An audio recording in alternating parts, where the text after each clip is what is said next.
Basics of bass fishing for beginners. Fishing for bass is one of the most popular sports in the world. It's easy to see why.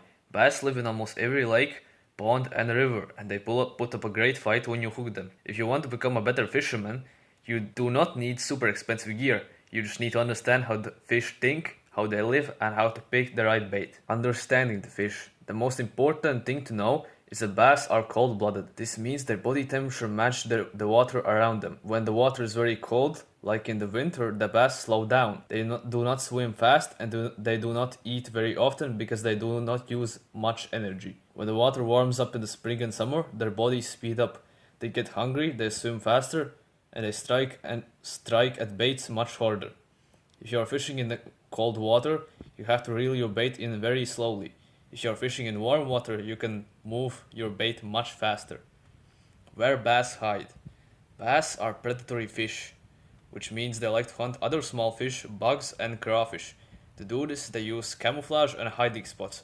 They rarely just swim around in open water, instead they look for structure. Structure can be anything like a fallen tree log, a big rock, a boat dock, a thick patch of lily pads and weeds.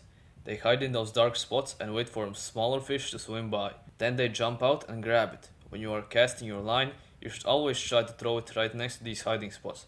If you throw your bait into the empty open water, you probably will not catch anything. Choosing the right bait. There are two main bait types you can use, live bait and artificial lures. Live bait includes things like real worms, minnows, and crickets.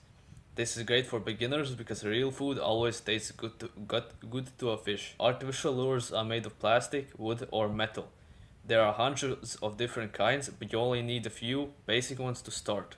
Soft plastic worms. These look like real earthworms. You let them sink to the bottom and wiggle them slowly.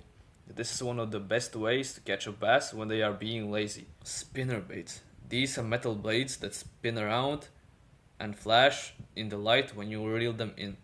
They look like a small school or shiny minnows, and the vibration helps the bass find the bait even in muddy water.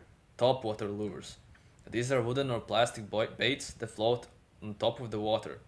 When you touch your fishing rod, they make a splashing sound on the surface. Seeing a big bass explode out of the water to hit a topwater bait is one of the most exciting parts of fishing. The best time to fish. Bass do not have eyelids, so bright sunlight hurts their eyes. Because of this, they do not like to hunt in the middle of the hot, sunny day. The absolute best time to go fishing is early in the morning, right as the sun is coming up, or late in the evening, right before it gets dark. During these times, the light is low, the water is a bit cooler, and the bass feels safe moving around to look for food. Cloudy or rainy days are also fantastic for fishing, because the clouds block the sun, which keeps the fish active all day long.